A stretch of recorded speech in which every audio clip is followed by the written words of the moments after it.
Yeah. Thank you. Thank you. Yusuf, Abdul Yes, Karim, ma. Nida. Okay. Good afternoon. And you remember that Good afternoon. homework? Ibrahim, you remember the homework? Bashir, good to see you Yes, all. good evening. So the homework, I didn't forget. I gave you all homework. Okay, not an issue. Actually, the thing is that we have almost covered everything in our last session, right? Means in, in tomorrow, yesterday's session as well as in the afternoon session. Tomorrow, today morning session.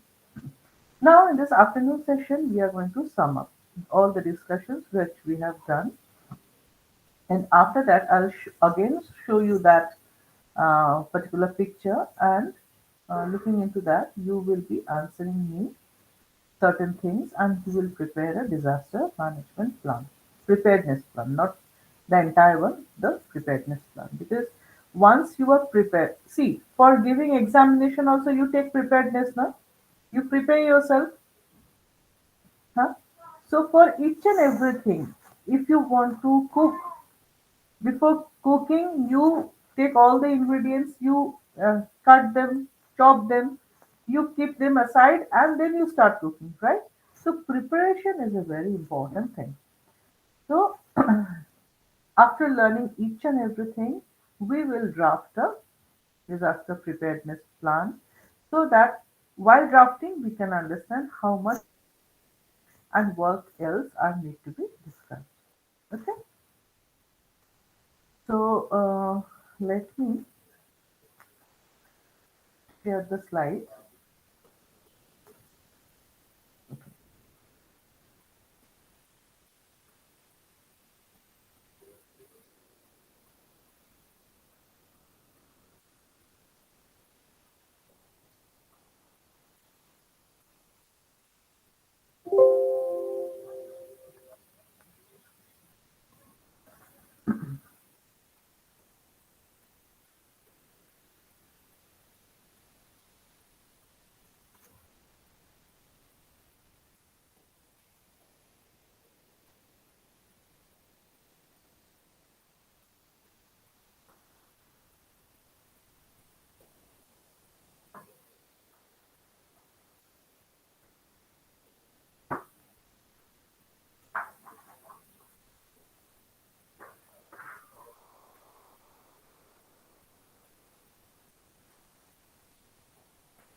Now, this particular slide, can you see the slide? It is written block 3. Is my slide visible to all of you? Jebuluk Chudi Banana. Is my slide visible to all of you?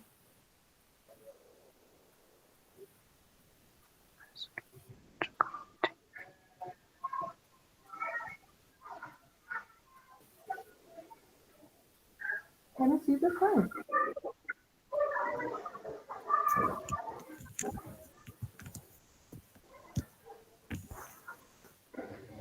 Anybody please answer. Can you see the slide? Is it visible to all of you? Yes, yes, Okay, thank yes, you. we can see it. Okay, thank you. Now see, I have again uploaded block 3. Why? Because last time, while discussing hazard map, I was going to another. I uploaded another PDF file to just show you the map. Now here I have incorporated it. Within this time, I have incorporated this map. So map concept is clear to all of you. You tell me. Map concept is clear to all of you now. What is a map? Why do we draw a map? How a map is drawn? How it is interpreted? Is this clear? What is the scale? What is direction? Why it is necessary to give direction? Is this clear to all of you? Please just let me know. Yusuf, you were not there in the morning. Ibrahim, you were there in the morning. No, no, ma, I was not. You were not there. Okay. Yeah. Okay, I'll just brief for these two students who were not there, and rest in detail. You can go through the recorded session. It will be uploaded in a day or two. The thing is Yes. that what is map? Map is the representation of a portion of the Earth's surface in a two-dimensional depiction. Okay. So it is a 2D feature basically, and you can draw each and every feature which is visible on Earth on a map. And for this, you need to scale them. I just give you a small example. Remember, no, sorry. Imagine a church is 20 kilometers away from your house towards south, and the hospital is 40 kilometers away from your house towards north. Okay. Now, how you are going to draw a map showing these two infrastructures?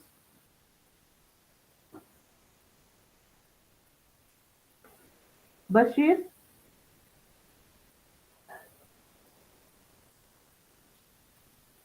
Bashir.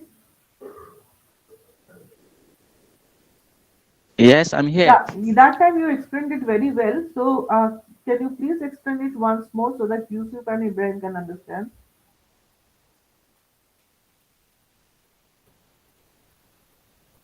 Okay. The scaling. Oh, Yes, you just share the concept of scale. What is a scale and why it is required? okay. You know, we cannot draw map on a piece of paper. So that's why we use scaling when drawing maps on paper. For example, a 2 kilometer distance cannot be drawn on a paper, but we're using scale, you can scale it down to maybe centimeter or inches. For example, you can represent 2 kilometers with 2 centimeter on a scale basis. For example, from my destination to the nearby supermarket, let's say is 40 kilometers, I can represent it using the scale. Let's say 2 centimeter represent 2 kilometer. So the distance I will use on that particular piece of paper when I'm using the scale to draw the map will be uh, 20 centimeter instead of the 2 kilometer based on the scale and purpose. Ibrahim and Thank you. Yusuf understood this? Ibrahim and Yusuf, please answer. You got this point? Was it Yes, I clear? got I got the point, ma. Okay, thank you. Yes, ma'am. We are with you. Okay, thank you. So scale is very important. So you can project each and every feature which is actually present on ground. You can project each and every ground features on the map using that scale. Okay. Now that scale is standard and it will be identified uh, for each and every feature. Now, what is direction? You remember I told you from your house, school is in the south and hospital is towards the north. So you need to fix one direction, and usually it is a trend that we fix north direction in any map. Okay, this is the standard deviation. So let me show another thing. This. This is the direction. Okay. I've incorporated these two slides for your help. For that reason, I again uploaded this. So this is the north direction. So if this is uh, on one of your house, with Bashir or Yusuf's house, then 40 kilometers from here towards north is the hospital, and 20 kilometers from Basir's house towards south is the school. Okay, you can plot it in this way. Just follow my cursor and say whether it is clear or not. Yusuf and Ibrahim especially.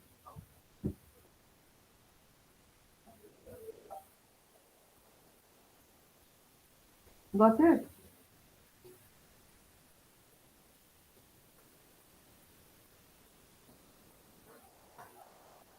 Yusuf, Ibrahim, got it?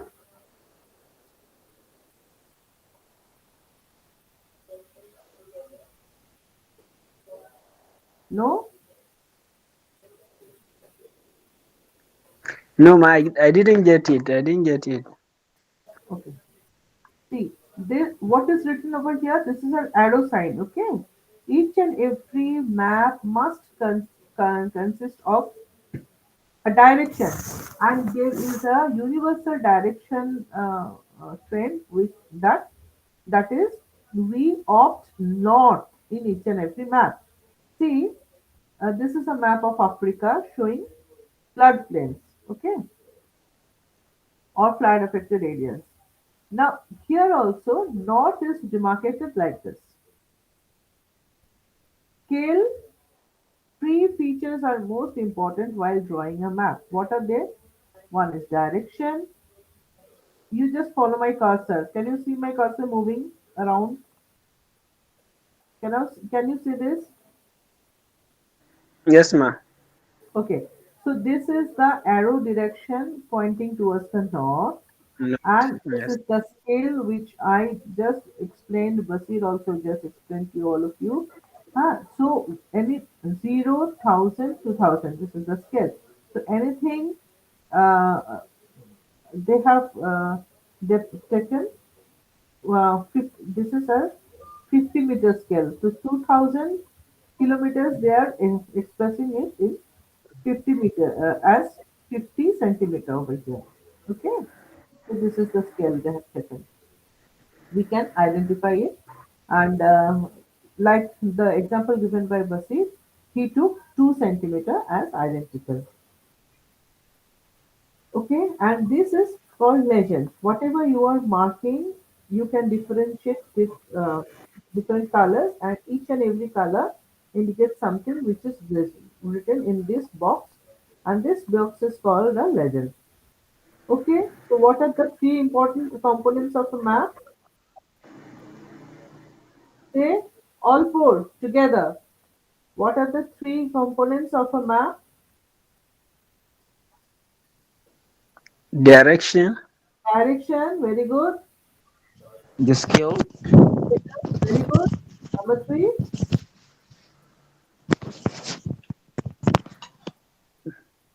legend. This legend. If I don't give you this one, what is it? Can you understand? Just seeing the map, can you guess what are there? What is this? No. So I have to show you this legend.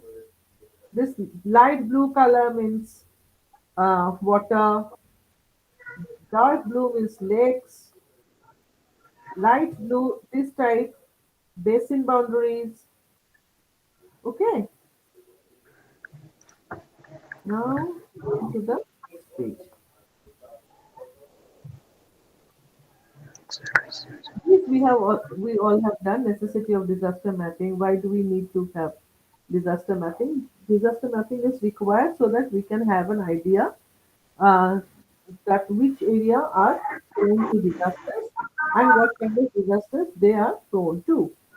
So for this reason, disaster mapping is important, and usually we use GIS tools to plot this disaster map. Okay. Now, disaster map also help in decision making. That if we find any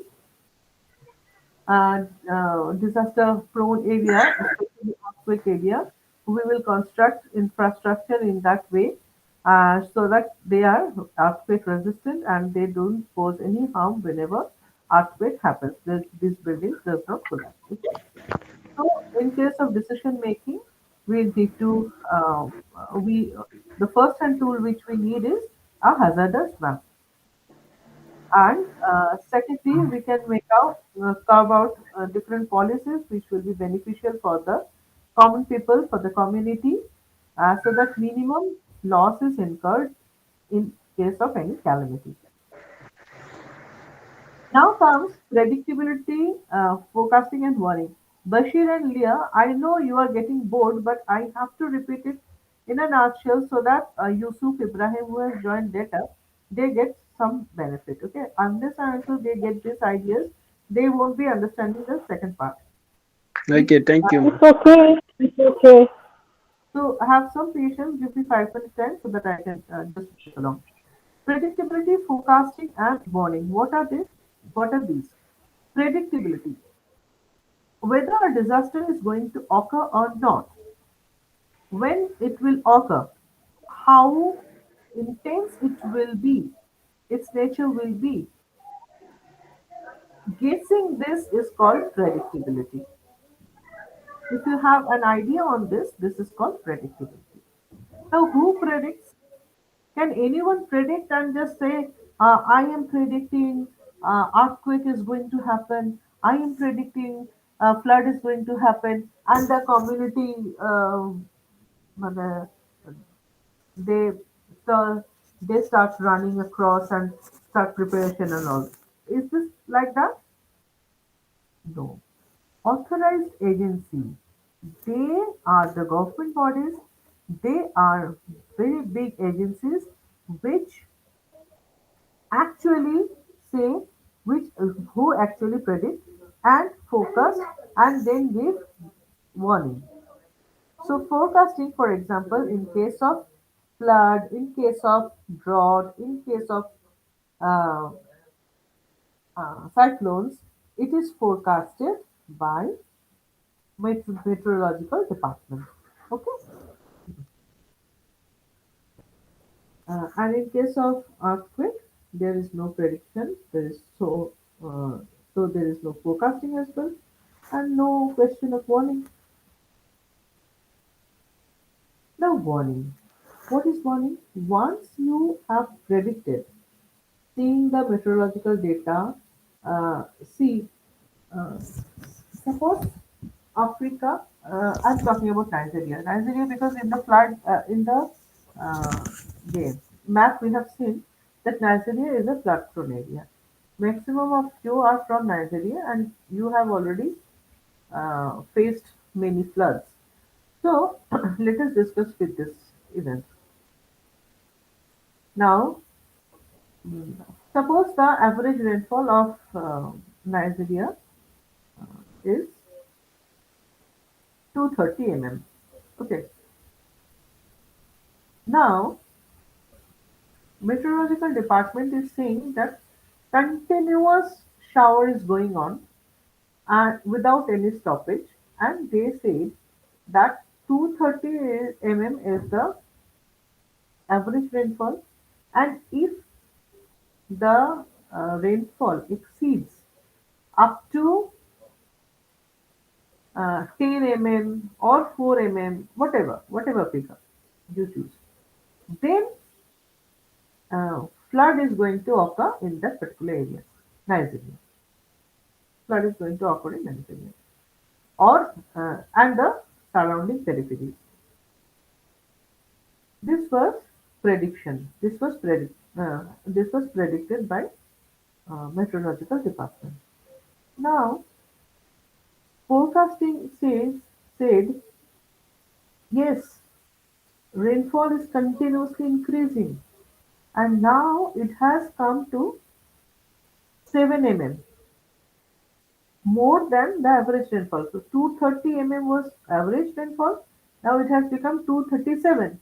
So if it exceeds more, then uh, flood will occur. What will they do then? They will start warning. They will give warning to the government of Nigeria government. Okay, that you take precaution. Flood is going to strike in a day or two because the rainfall is not stopping and it is going on continuously and it has exceeded uh, average rainfall to up to 7 mm, and we are predicting that uh, it will go much higher and definitely it will result in flood. So early warning has been given by them. Am I clear to all? You're listening, na? Ibrahim and the other one, Gaib. Yusuf Yes, still ma'am. there? Yusuf is gone. Anyway. So ultimately, what happened? Ultimately, what happened? Uh, Government took some initiative, and the government took initiative, and they started preparedness. Okay.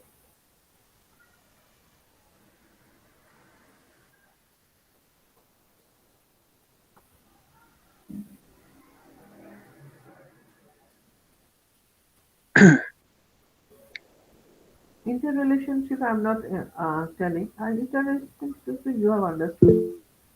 Unless you predict, you cannot focus. Unless you focus, you cannot give warning. So they are interrelated. The predictability of earthquake, as I said, we cannot predict earthquake because yesterday also I told you it is all dependent upon the tectonic movement of the plates, and we cannot see it. So it is basically volcanic activity or geological activity. So probability of earthquake cannot be guessed. Once the probability cannot be guessed, you cannot focus earthquake. If you cannot focus it, you cannot pass any warning. But these three things are very important in case of flood, drought, and cyclone. Predictability of predictability of floods and drought can be done looking in because both of these are water dependent.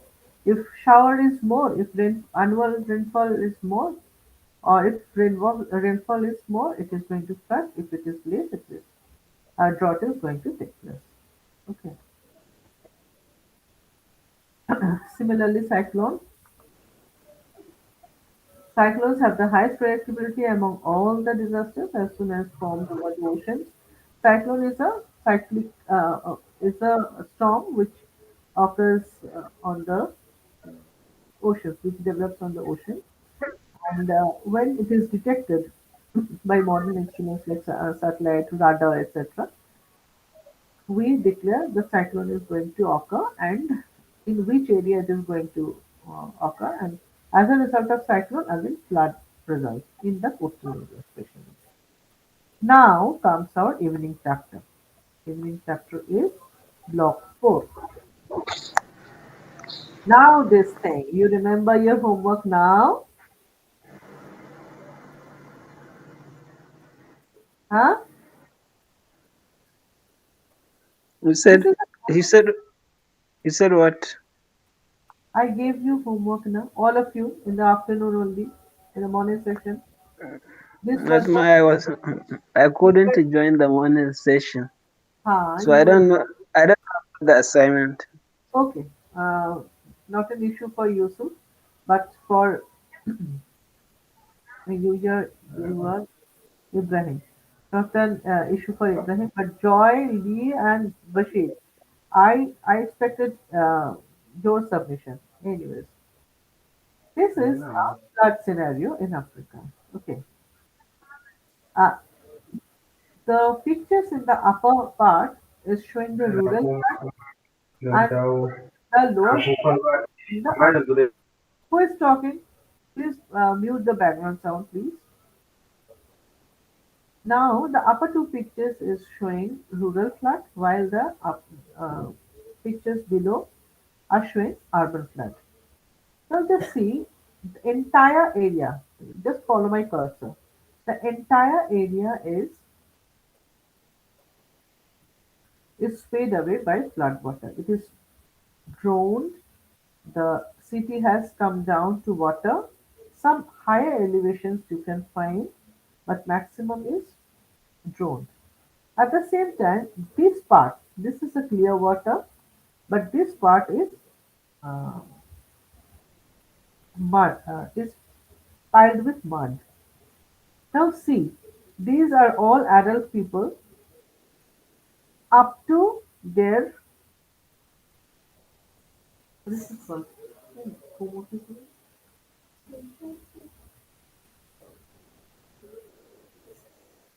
Up till their leg, upper part of the leg, it is underneath the water. Okay. So these what are they doing? They are moving from one place to another. Here also you just see these are in the rural part. These are all huts. Okay. Now hut, these are all waterlogged and water has entered their houses. What they are doing? They are shifting from one place to another. Here also same thing. From uh, below the waist part, it is underwater. Now we are going to the next part. What is immediately required? Tell me, in this situation, what is immediately required?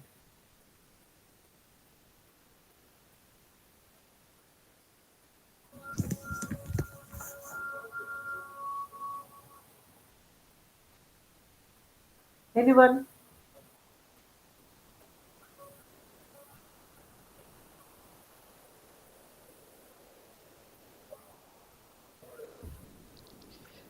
Yeah, based on the picture, what is required is rescue operation to rescue the people out of the flooded area.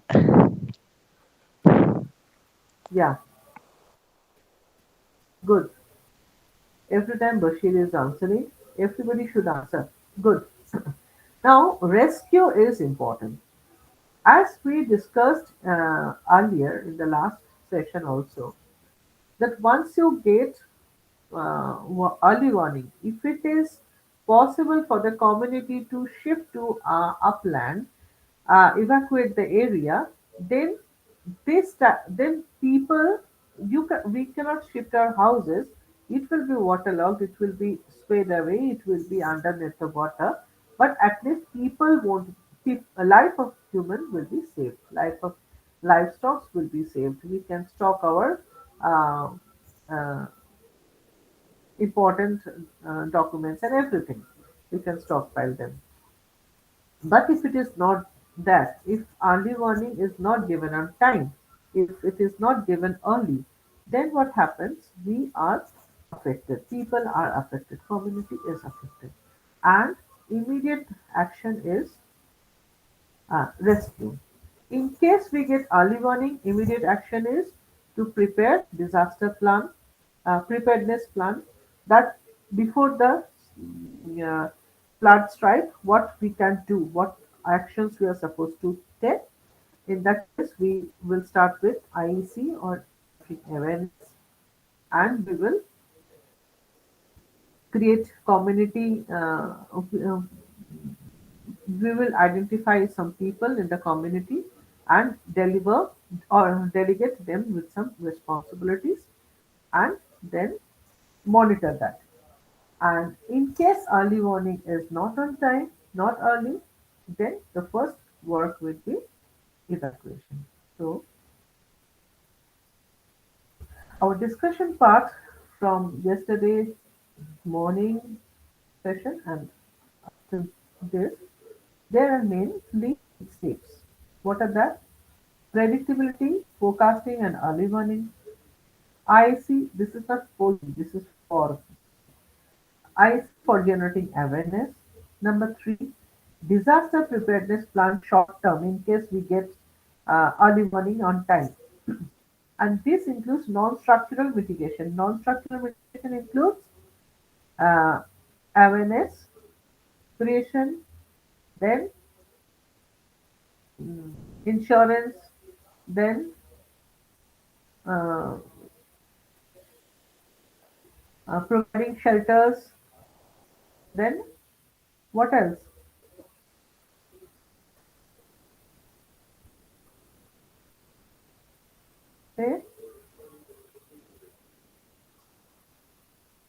evacuation, medicine, these all things are coming to non-structural mitigation.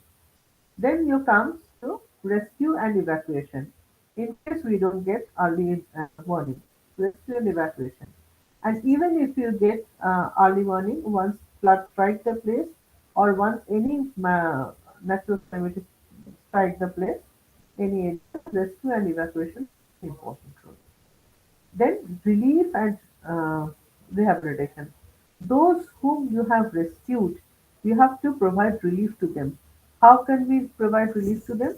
By three steps. One is if they are injured, we have to provide them treatment work.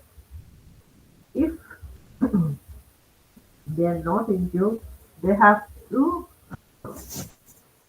they have to be rescued to the safe shelters which were constructed, temporary shelters. They will be shifted there and provided with food, clothing, etc.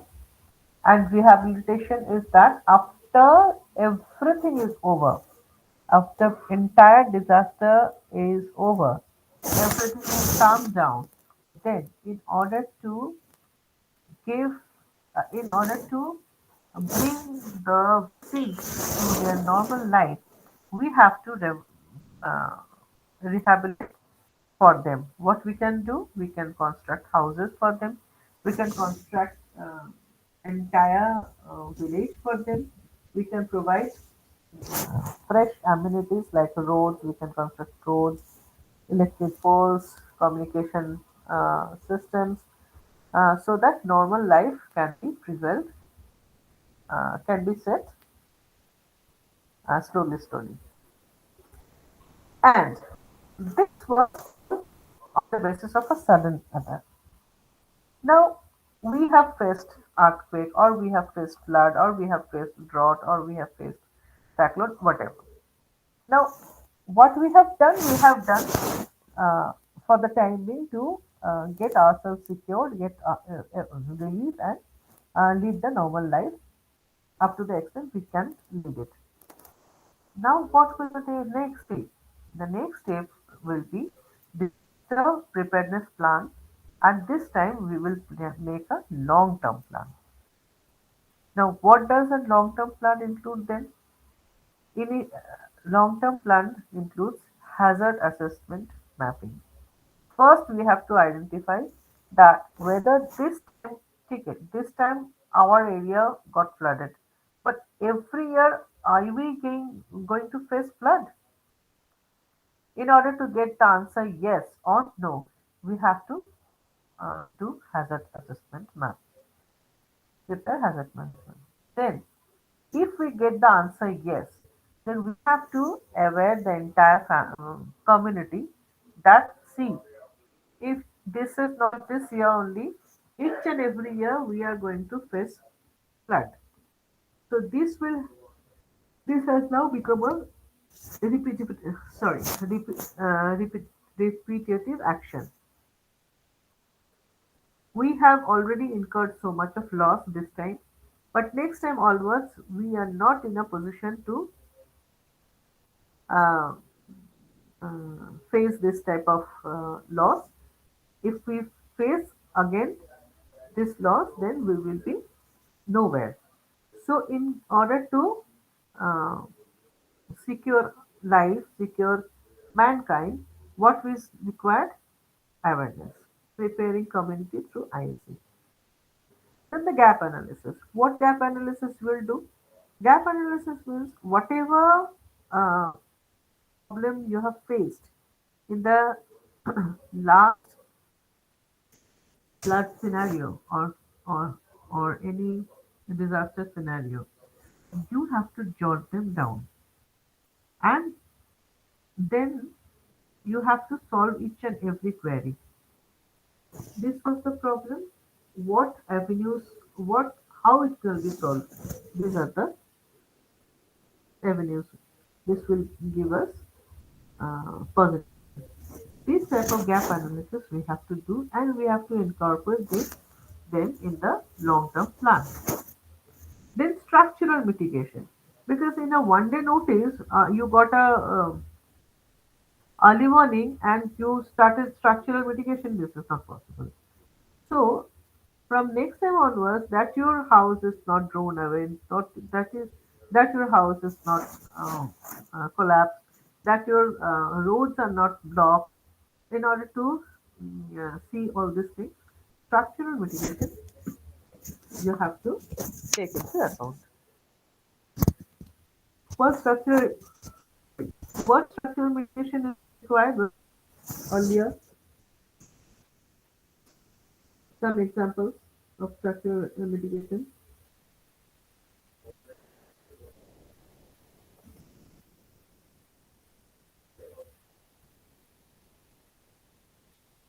Dear Vashit, some structural mitigation. Joy, some structural mitigation, please tell me.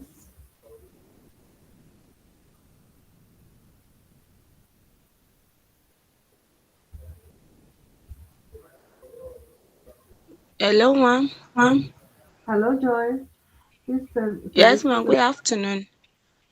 Good afternoon, Joy. Please suggest me some structural mitigation.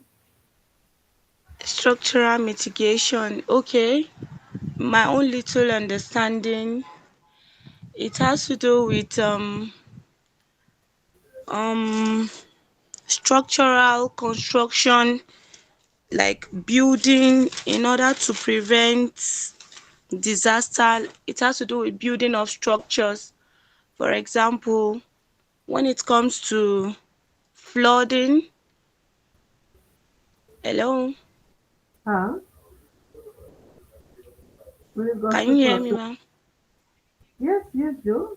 Say. Okay, it has to do with construction of structures Yes, like embankments, in order to after, prevent further disasters occurring. yes, yes, split houses so that your house are not drawn out. Huh? These are the things you can construct. Uh, if it is a ground floor plan, then you can move to first floor and second floor so that the ground floor, if waterlogging happens in the ground floor, first floor and second floor is going to save you, right? So this is in case of flood.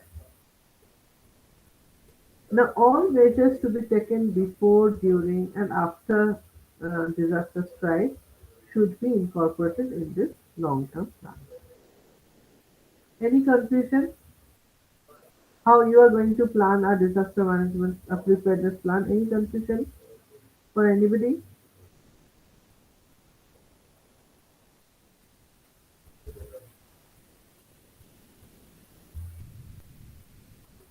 Again, no answer. So, hoping that you don't have any confusion, let me move to the next slide.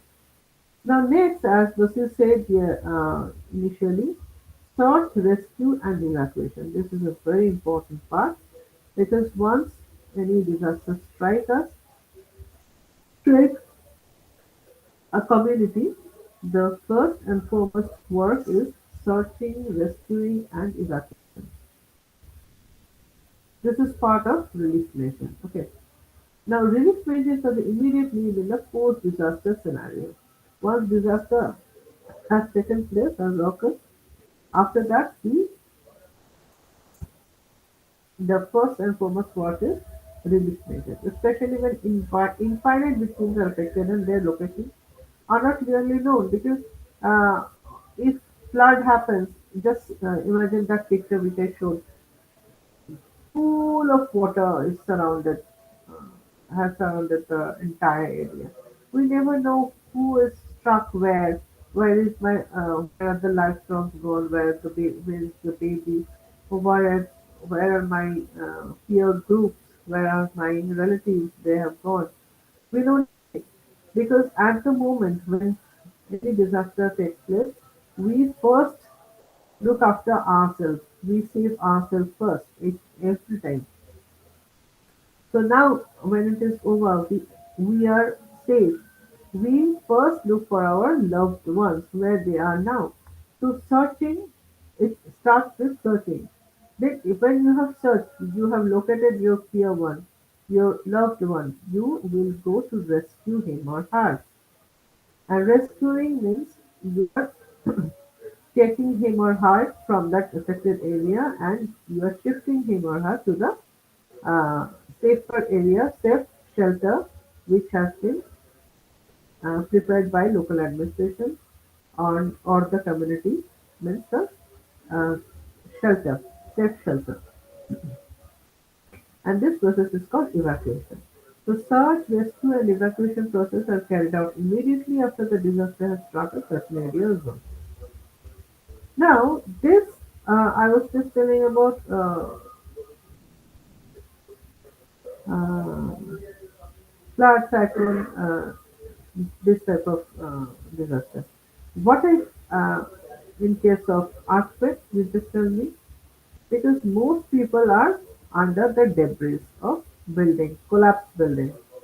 So you just imagine that you have found your friend or one of your relatives under a big slab, shaded with blood. The hand is shivering, and you could just find him or her live. He is still alive. What will you do? What will you do? By hook and crook, you will try to move the slab and relieve that uh, particular person, right? So these are not always done by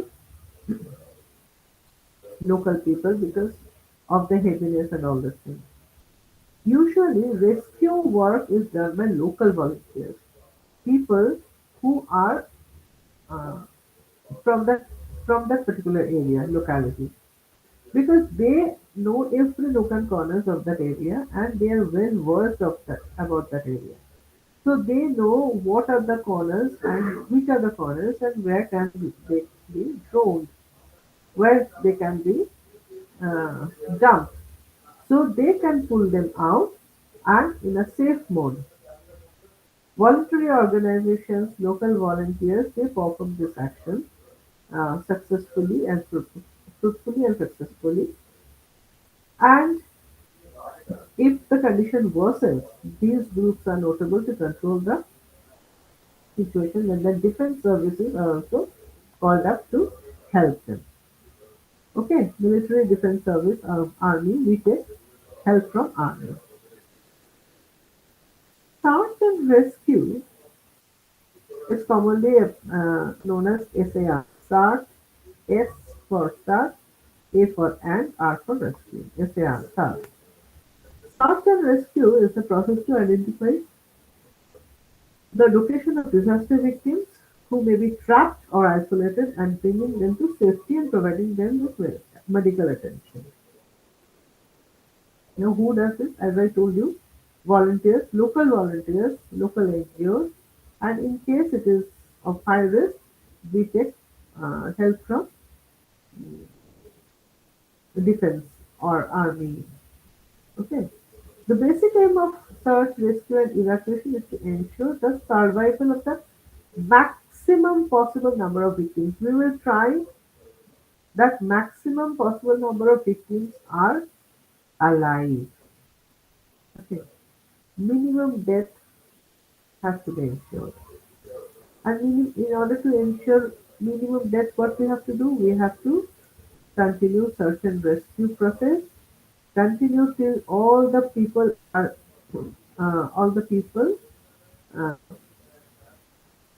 are rescued and all the people are shifted to a secure place. Local volunteers who are well versed in the local area plays a very important role in this. Apart from the sniffer dogs, you have seen sniffer dogs, how they are very good searchers. Detectives, police department, they all uh, take help of sniffer dogs. Earth movers like cranes and all these things. They are important too, especially in case of earthquake. Sniffer dogs and earth movers are required, especially in case of earthquake. to pull out the victims from underneath the debris. Now, this operation not only involves the evacuation of the people and temporary relocation in safer areas, but also the measures by which they could survive in the affected place. In that affected place, if you are coming late and they are still over there, they adapt some technique so that means the victim adapts some technique so that they can survive till the uh, rescue team comes to them and help them out by providing necessary aid to them till such time they have to rescue. Okay. The post-evacuation relief through emergency supplies that this also I have explained. Once you are shifted to a protected shelter, then emergency supplies and services uh, there comes into operation. This is also a part of relief operation. Okay. What is required? If you are injured, you will be given first aid. If the injury uh, is deeper, then you will be given treatment. Uh, you may be operated, given amputation. Giving amputation is part of rehabilitation. That part of it will come later. Now, immediate medication will be started.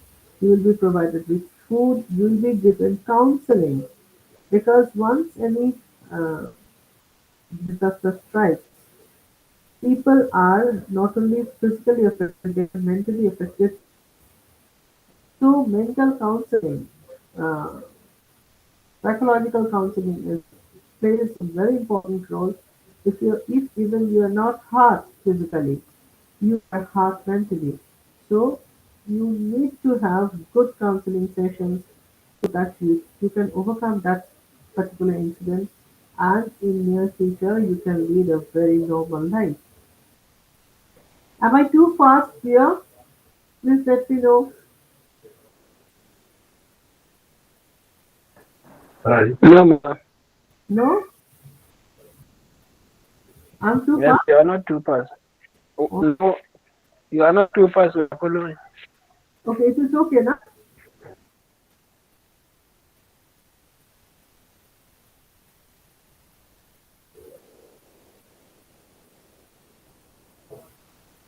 Now during the season when floods and cyclones are expected to occur, both vehicles because as I told you, preparedness plans include all these things. Okay.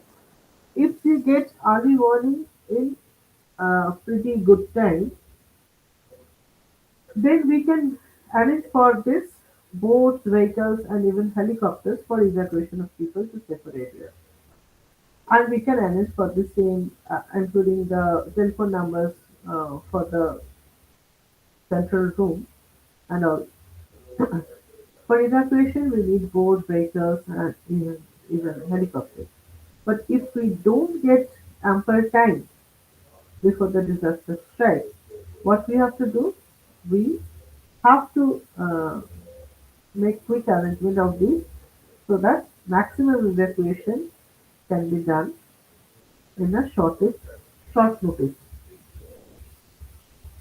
Possible campsites for the evacuees should be identified in advance. These are all part of disaster preparedness plan. This is you have to identify once you get the early warning. You have to identify areas of high elevation. I'm talking about especially flood and cyclones, flood, drought, and cyclones. Once you get early warning, you have to identify places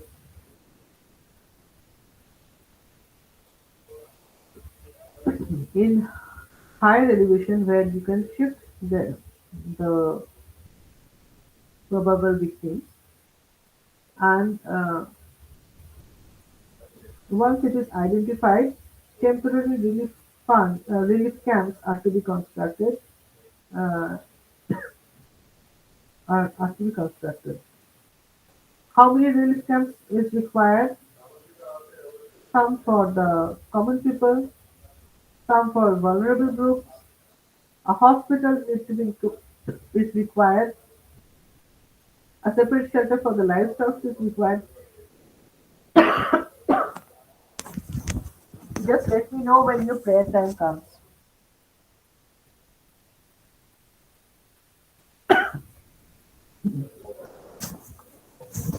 Sorry, ma'am. And in the vulnerable areas, drinking water usher. These are the important amenities which you cannot avoid. You require in a mandatory mode. This is drinking water, dry ration packets, ultra pasteurized milk, food, clothing, and medical supplies should be stockpiled or arranged for ready deliveries when required. So, in the preparedness phase, whether it is short time, if you, once you get the early morning, you have to stockpile all these things: medical supplies, food, packaged food, clothing, drinking water, dry rations,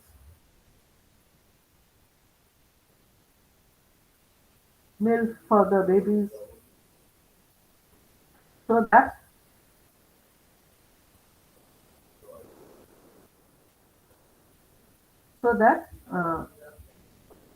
you can provide them and help them lead a normal life. Now, who can do all these things? Any common man can do? No. Trained rescuers are required. They should be in a position to assist the victims. The local volunteers should be identified and imparted basic training in rescue and first aid operations. So initially, you need to place the trained rescuers. But in the long-term plan, what you have to do, you have to train the local volunteers, identify local volunteers and train them so that in case of any emergency in near future, they can serve this rescue operation. They can conduct this rescue operation successfully. Okay.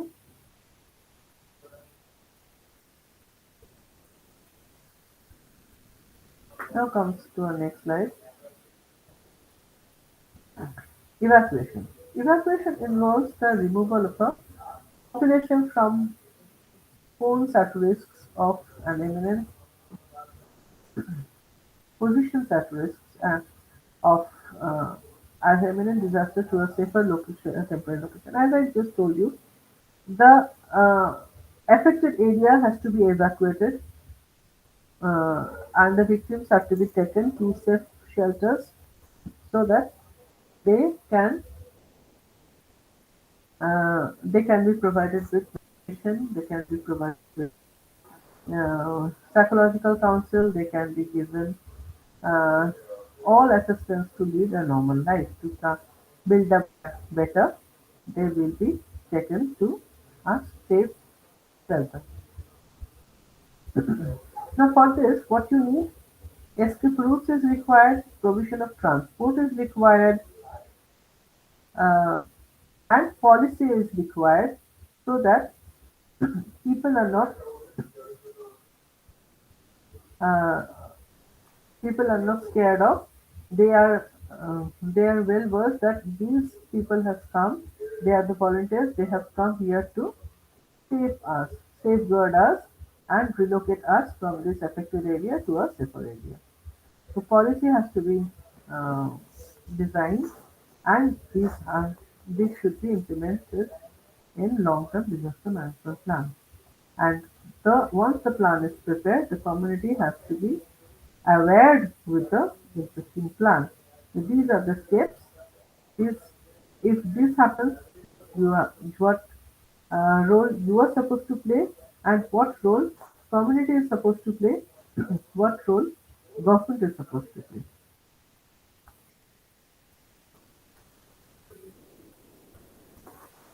Shelters of teams. What type of shelters are required? These are emergency relief operation shelters. This must be incorporated in the long-term rehabilitation plans. But in the short-term rehabilitation plan, what we will do, we will identify areas which can be safe in case of earthquake, if the school building is not affected, then we can shift victims to the school building.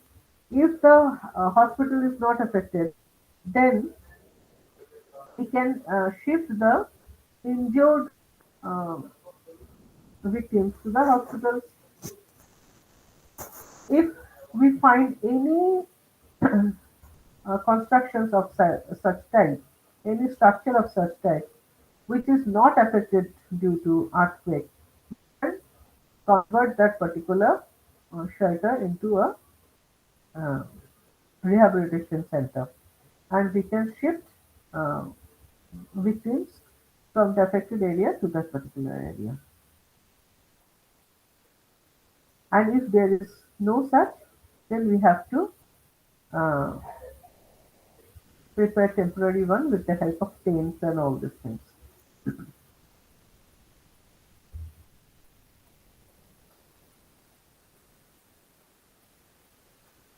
So how many shelters are required minimum,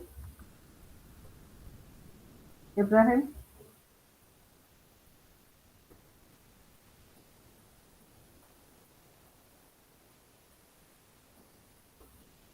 In a community when it is affected, how many minimum shelters are required?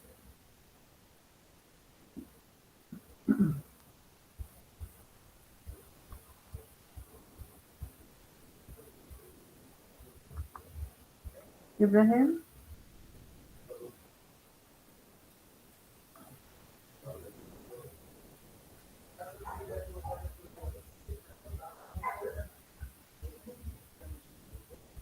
Ibrahim, are you there?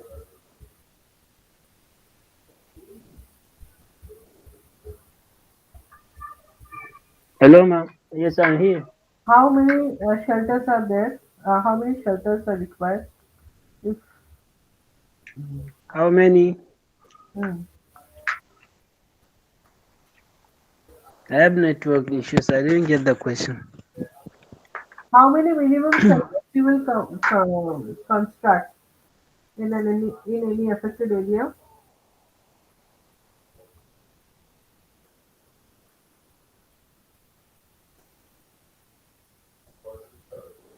One for every people.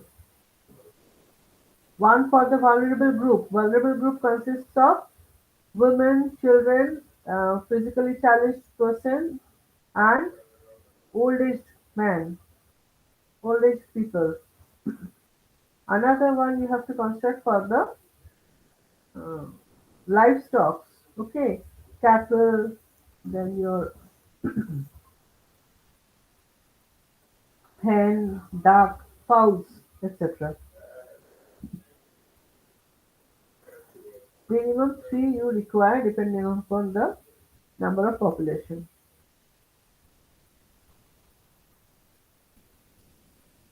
Now, temporary relief camps, there are what are the varying shelter strategies can be adopted. Large shelter space we can adapt to accommodate large number of people in one place. Sometimes existing community buildings such as schools, as I give you the example right now, etc., may be used for this purpose. Temporary relief camp, once you get a short time notice, a short time warning, you can form a temporary relief camp. Camping sites may be set up in proximity to the affected settlement. It should be in the near proximity of the affected community. Tents may be used in if buildings are not available. This example also I have given.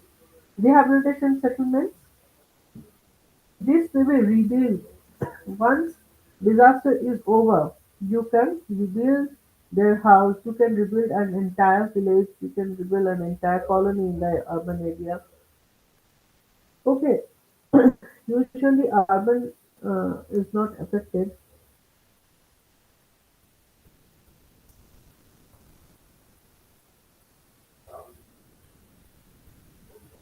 Repair and restoration. If it is not collapsed, if the buildings are not collapsed, you can just repair and restore it. And in case if that particular construction comes in earthquake zone, then you have to retrofit it.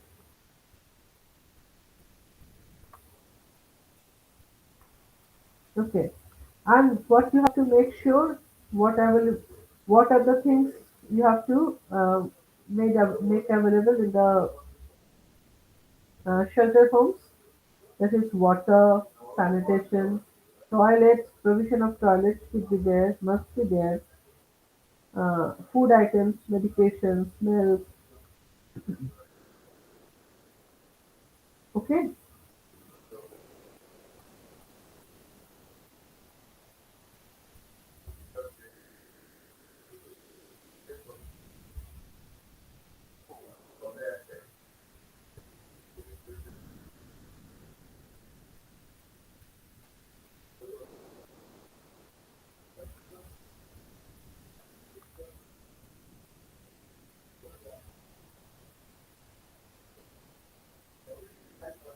Has any one of you gone to the shelters for animals? I was telling you repeatedly, you have to make provisions for shelters for the animals, livestock. Okay, separate for cows, separate for horses, separate for uh, goats and all. And you have to ensure that snake bite and all these things they are secure from snake bite and all. You have to provide them with fodder. You have to provide them with medication if they are injured. Acha, what happens? What tips will you take in case of deaths, whether it is death, dead human, or dead animals? You cannot burn all, so you have to bury them. Okay, you have to bury them in a secure place, far away from the affected area, and you have to provide with chemicals so that germs does not affect germs from there does not come and affect the those who are alive.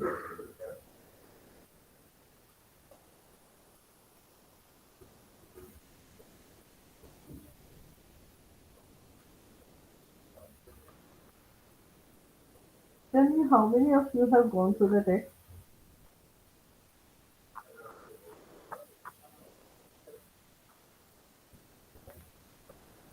Huh?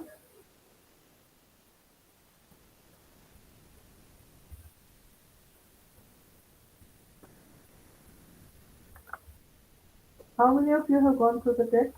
Tell me.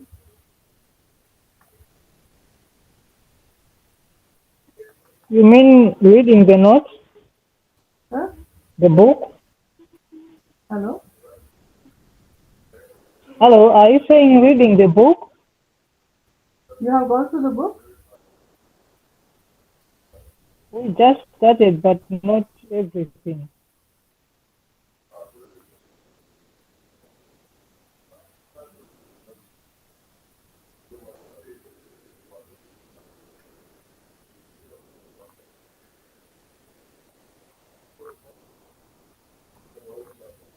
Now, as I'm looking into these separate units, I'm finding that each and every step I have already discussed with you. Now it has become repetition of all. You tell me if you have any questions so that I can answer all the queries of yours, and if not, then any one of you just brief a disaster plan with me.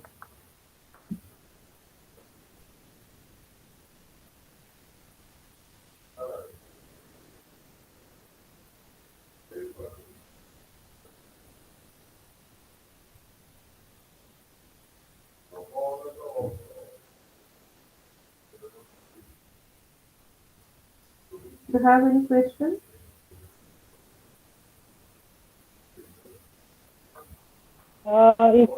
It's just a comment, not a question. Ma, please. Can you hear One me? by one. Yes. Okay, it's just a comment. I don't know the situation in India, but for Malawi, Hmm. or maybe communities that are prone to floods. Okay. Uh, the government had suggested that they move upland and Hmm. they give them a place there where floods cannot reach. But now the communities, they only go there when the floods come. Afterwards, they go back to their old places. Does this also happen that side? Because it sounds like maybe a bigger area could be prone to more hazards. So, in cases where people refuse to move upland, Hmm. what could be maybe the right strategies on the government maybe to convince such, because maybe each and every year the floods come and they need help, like, yeah. Now, I didn't understand why people will refuse to go upland because nobody wants to die, no? You want to die? You tell me.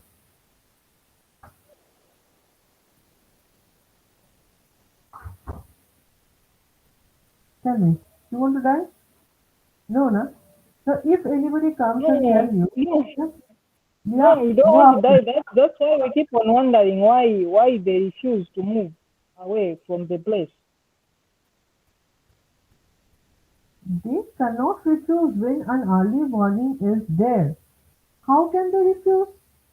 Who wants to get affected? You are known that a flood is going to strike and your house will be drowned away. Your flood house will be covered with water. It will go underwater. So you won't move. You just tell me. You will move, no? Because you Yeah, cannot for sure.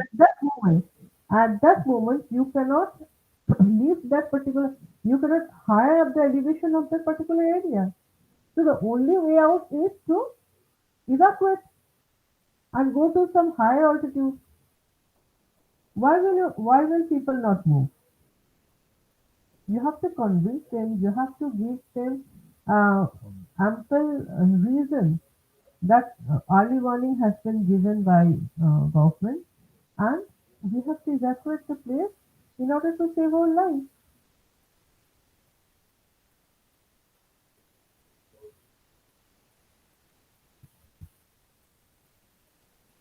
I don't know whether you can get me or not, or I could understand I could answer your question. I don't know. Anybody else?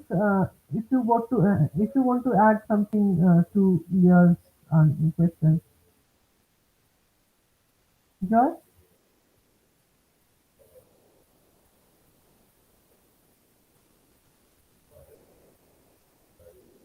Yeah. Sorry, I don't get a question. I don't get it clear. Okay. Leah, can you please repeat your question so that Joy can give her own opinion? Hi, Joy. Can you hear me? Yes, I can. I can hear. Okay, good. I was saying in the situation in Malawi, there are some areas which are prone to floods year after year. But now the government has suggested that those people around that community should move from those areas to upland. But now they refuse. It's like they only move temporarily when the floods come, but then they go back. So year Oh, after year, there's disaster. They need to be supported maybe with food, shelter, but they refuse to relocate like permanently. So I was saying it was anyway just a comment saying that how would these people be dealt with? Do we have like the same scenario in India where people maybe are offered a place to go to, but they refuse. They still remain in the area which is prone to floods. I understand, yeah. Just give me 1 minute. I understand, yeah. The thing is that their past experience has said that they have never faced flood.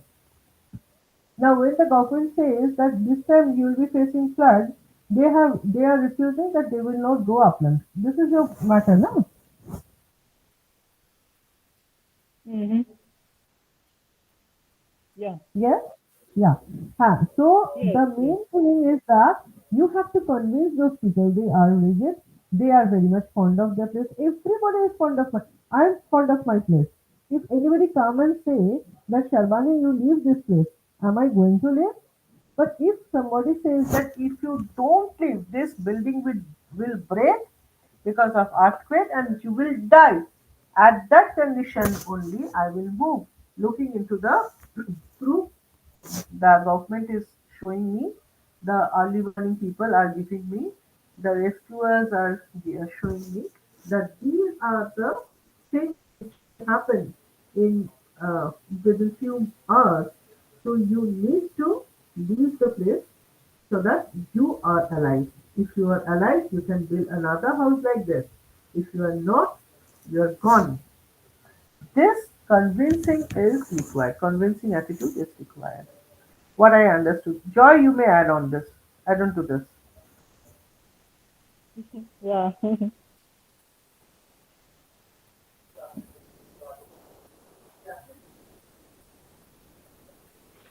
Okay. If I may understand your question, sorry, I'm having little network issues here. So you said a flood usually happens in a particular area in Malawi, if I understand. And whenever flood comes, they live there. After the flood, they come back. Is that what you're trying to say? Yes. Yes. Okay. So since they know that that particular area is prone to flood, why don't they vacate the premises? Because it may likely, whenever there may be a kind of flood that may come, and you know there may be loss of life. You can't predict the gravity of it. But I think if they want to be safe and their family, it's better they vacate that premises. Or if the government can help them with structures for them to stay, because since that area is prone to flood, that means it's very dangerous for them to stay in that particular area. So for it will be good if they live there and look for another place to stay. Because possibly if it comes, it may not be funny and there may be so many losses. And it's not even advisable that they go back to that house, because as flood continues happening in that area, the houses will no longer be strong. The foundation of the houses, the houses are likely to collapse and all that. So it is advisable they live there in order to save their life and their properties. Yes, joy is also along my line of suggestion. So we have to, the rescuers or the volunteers have to convince those people that in order to uh, be alive, you have to leave this place. Sorry, let me add a little. And I think they need to be educated about the dangers of flood. They need enlightenment. It seems they don't really have a deep understanding of how dangerous flood can be. So I think they need to carry out a seminar for them, a workshop too, so that they will just have a knowledge about how dangerous flood can be. Yes, with pictures we can demonstrate the devastating effect of impacts of flood, so that they are convinced and they are shifted.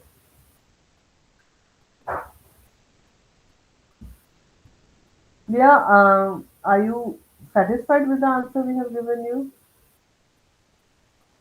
Yes. Yes. Yeah. They are good answers. Yeah. Good So answer? yeah. It's Yes. okay. Yeah. Yes.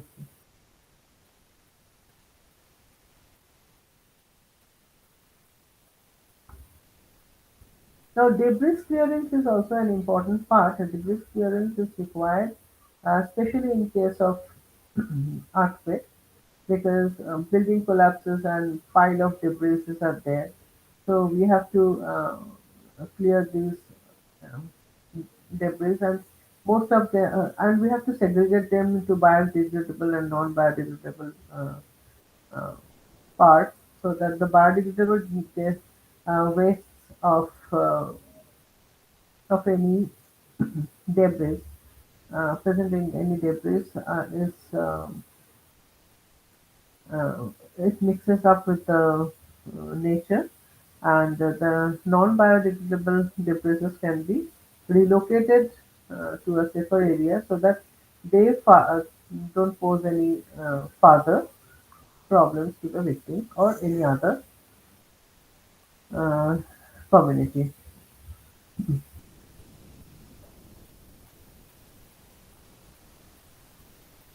And during debris clearance also, we have to be very careful that if any survivor is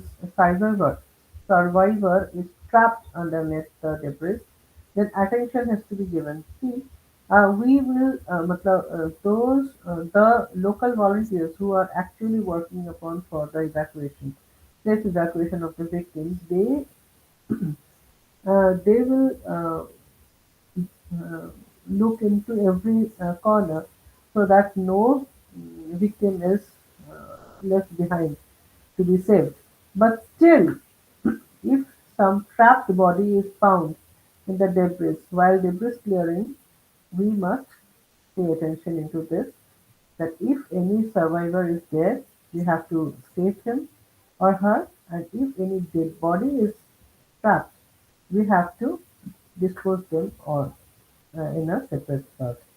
We should not pile them with the debris accumulation during debris clearing. Okay, so this thing we have to take into notification.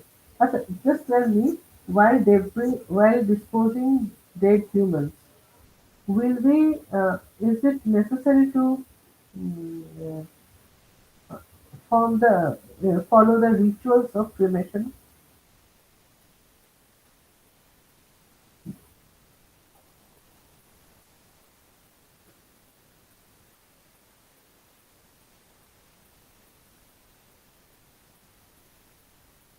Hello, sorry, sometimes it's not very clear. Are you saying is it important to dispose of dead human bodies? Is that the question? Hmm. Now, during cremation, my question was that is that mandatory for to follow any ritual while disposing of the cremation, disposing of the dead bodies, dead humans?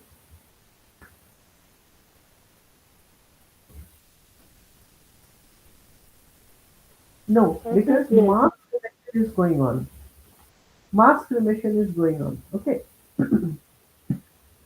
so for that reason, we cannot follow rituals, but we have to follow that from the dead bodies, whether it is dead human or whether it is dead animal, decaying dead bodies can pose harm to the environment, potential health and environment. They can pose potential health threats and environment threats. So we have to be very careful. We have to bury them in a proper area, which is far away from the uh, affected area. And while burning the carcass, do quicklime. I just told you, no, we have to spread chemicals. Quicklime is the most available thing. Quicklime should be added as it will hasten the process and control the spread of any possible infection. So we have to take care of this also in disaster time.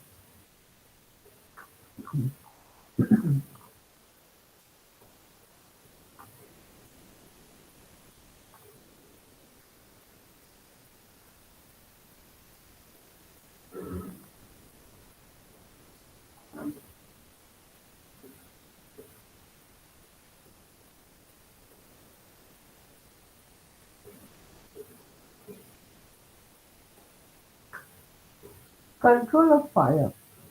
This is unit 19 in your block 4. How do we get fire? And how fire break out? Can you see my presentation or you can see me only?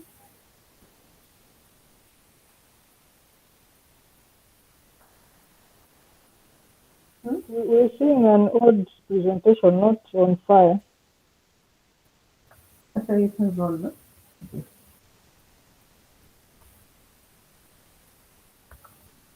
Wait, I'm uploading again.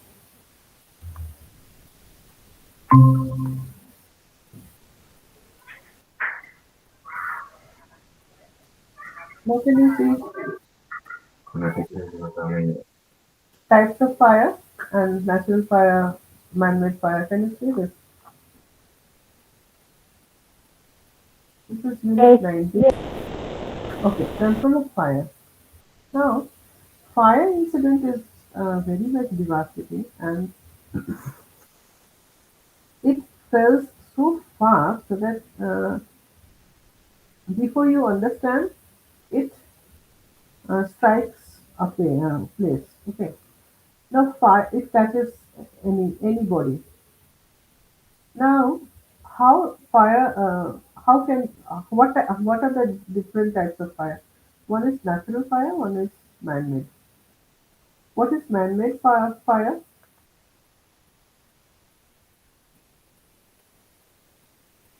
What is man-made fire? When you put on the cylinder and you forget the cylinder is on, gas light is on, uh, gas stopcock of your oven is on, and you leave the area. The entire house is uh, filled with gas. Now, if you lit a matchstick, what will happen? Tell me.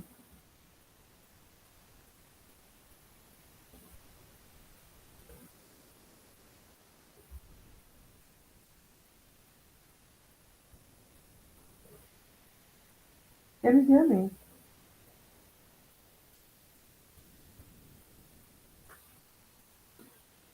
If you lit a matchstick, your oven is on, gas cylinder is on, and you forget everything, and you left the house.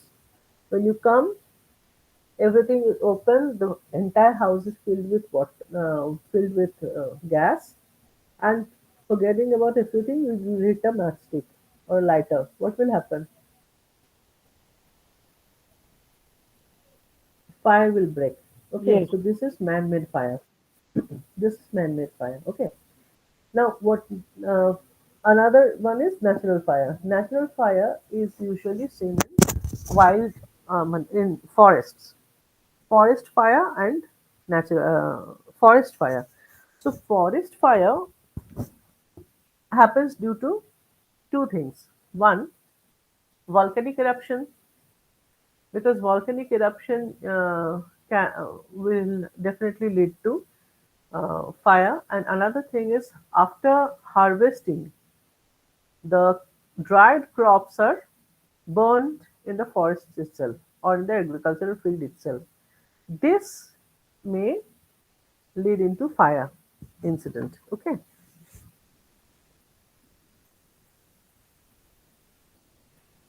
Now, what are the precautions we have to? Fire season. What is fire season? It is April to June in case of Indian scenario. I don't know about this in Africa. You may suggest me because this is the harvesting time. After harvesting, they lead the dried stalks, and this may lead to forest fire. And natural wildfire are there, lightning during thunderstorms, fire caused by volcanic eruptions, sparks produced on account of friction of rolling stone or dried branch of sticks, sparks produced by steam locomotives near the railway tracks, These are natural wildfires. Okay, sparks produced by pellets in the firing ranges of army. Pellets means bullets. And careless on the part of human. How human are responsible for fire, spread of fire? One I already told you, careless burning of firewood by passers-by, careless throwing of cigarette beedi, stubs, matchsticks by travelers and graziers, careless in extraction of honey and other forest produce using lighted torch, negligence in campfire and cooking operation near camping grounds and fairs, and even in our house, the example which I told you. Now, deliberate causes. Concerning the illicit felling of trees, these are the deliberate causes of forest fires. Uh, Clearing the forest paths by the villages. Uh, Forests are there, they have to create their own road. So they started clearing the forest by uh, setting forest fire. Okay, shifting cultivation. This also led to forest fires and obtaining green flash of grass for grazing the animals.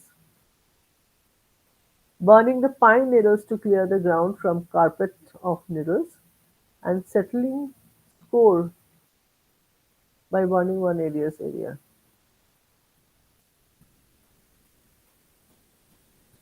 Factors affecting fire. What are the factors which affect fire?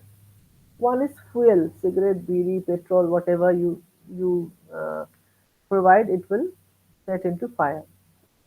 Then topography,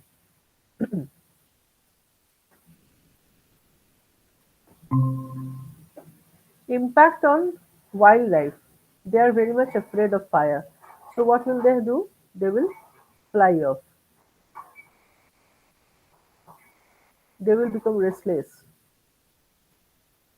Wildfire risk management. How can we do this? First of all, prevention.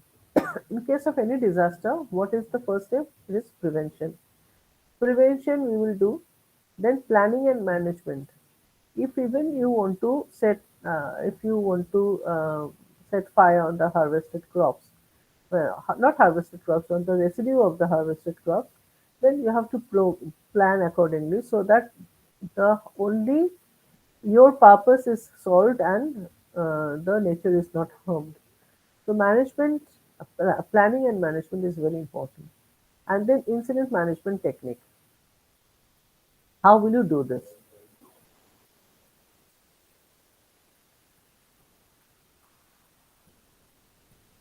Education and training. Just like Joe told Leah, we were discussing right now. Education and training is most important. Who can do this? General public. If we are awareing them, then general public can aware the other. Volunteers and social workers can do this. Experts can also help in doing this.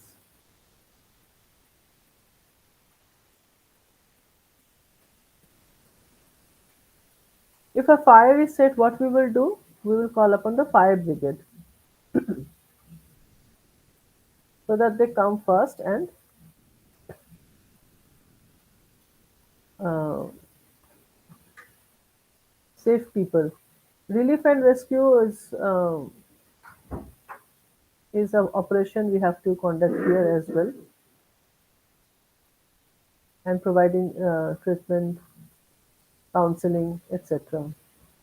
Fire protection. Smoke detector has become a mandatory thing in high-rise buildings, uh, in any administrative buildings, offices, schools, hospitals, smoke detectors, then your fire alarms, then fire extinguisher. These have become a mandatory thing by act, means through policy, in order to uh, minimize loss and maximize the maximize life of injured people.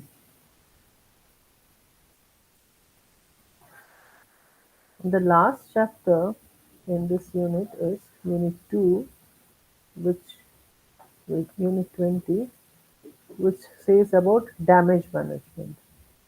What is damage management? Just tell me. Damage assessment and techniques. I just told you in the first two lectures also. If we find any crack on the uh, outside of the building in case of any earthquake or inside the building, what we will do? How will we manage this damage? We will retrofit it. If entire village is surveyed away by water, how will we manage the damage? We will build new villages. We will construct new houses for them. If part of any building is collapsed, how will we repair for the damage? We will uh, construct that area, newly construct that area.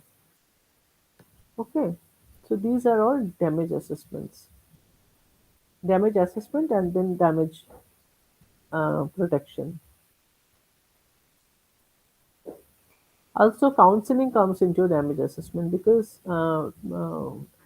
apart from physical damage, I told you, mental damage or psychological damage plays a very important role in human life.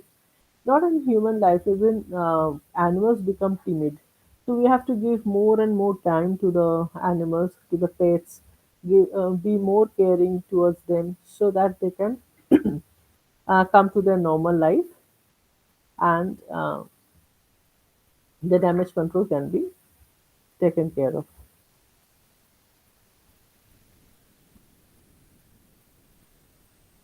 Damage to lands, not in case of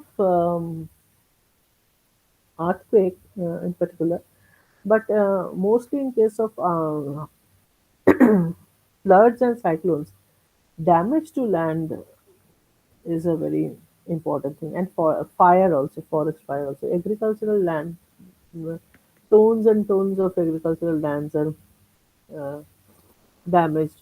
So we have to restore them. We have to provide them with fertilizers. We have to remove the debris, the sediments from them, and we have to till them so that in the we have to provide crop rotation and other avenues we have to adopt so that the fertility of the land is restored.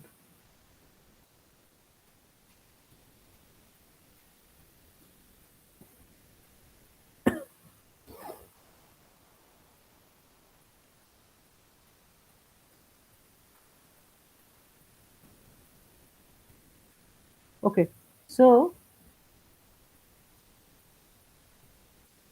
now I have done with the classes which I was supposed to cover in these 2 days. Uh,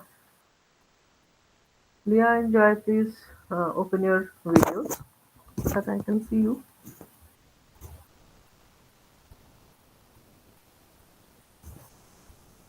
Bashir is gone. Yes. Yeah. Hello. Hello. Just let me know if you have any query.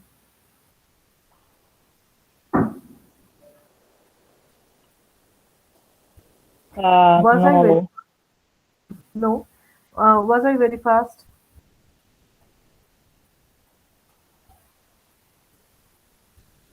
What did you say?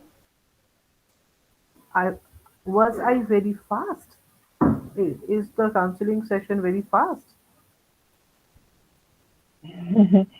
No, it was it was at a good pace, but on the assignment, are we still required to present to you next week?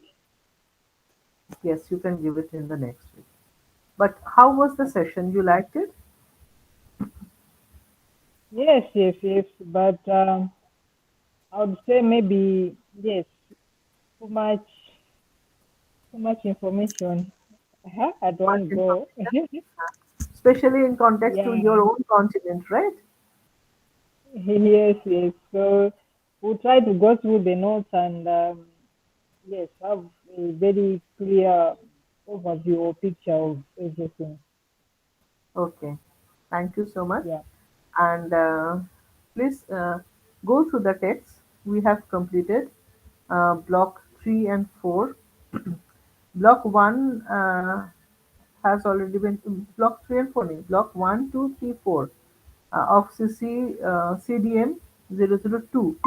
CDM 001 has also been taken. So you just go through all this till your next class comes, and just imagine what are the things you cannot understand, what more points are to be shared. Jot them down, share with me in the next class, and the assignment I gave you, please complete it and share. Okay? Yes, but in the morning I asked you a question. I think you didn't hear. Which one? I was asking about earthquakes. Earthquakes. So Okay. yes, on earthquakes, there are some details about when it happened, which place, magnitude, uh, what was affected. Do those details really need to be known by us? Are they asked during exams, or we just need to go through them? No. I shared all this information with you to enhance your knowledge. That's it. Because unless and until you are aware of the seismic map of Africa, you cannot guess which area are seismologically prone, earthquake prone, and when you are doing disaster management, you must be aware of the earthquake prone areas of your own continent and up to what magnitude they can be affected. That's it. But you can do this research work later on. It is not so important for your exam, and particularly, I am not going to ask you any question on this. Okay. Yeah, yeah, thanks. Any further question, Leah? No, no, no, that's enough for today. Okay, thank you so much. So it's Thank you. evening over there.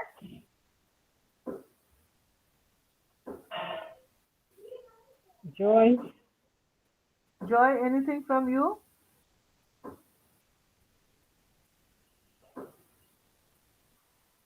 Any question you have? All right. Thank you Joy, so first of much. all, I It's want just to that say my network has been going on and off.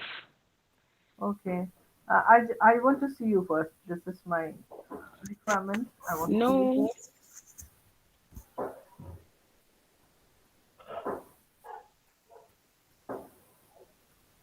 Two beautiful ladies I have in my class. Thank you. See you next week. Yeah, next week. So thank you so much. Good evening, good night, because it is Bashir. You join now, and the class is over. Bashir, I have detailed everything, and please go through the text.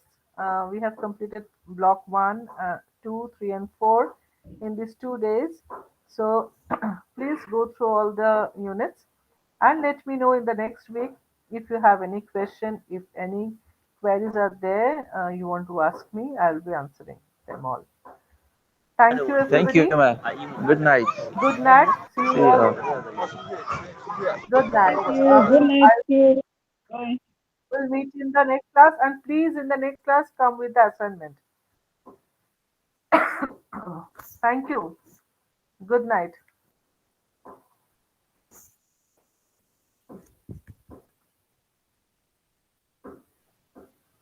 Ma, you said assignment?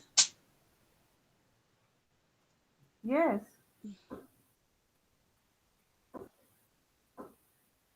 I shared that photos now of flood, rural flood and urban flood. What type of disaster preparedness plan you are going to frame in order to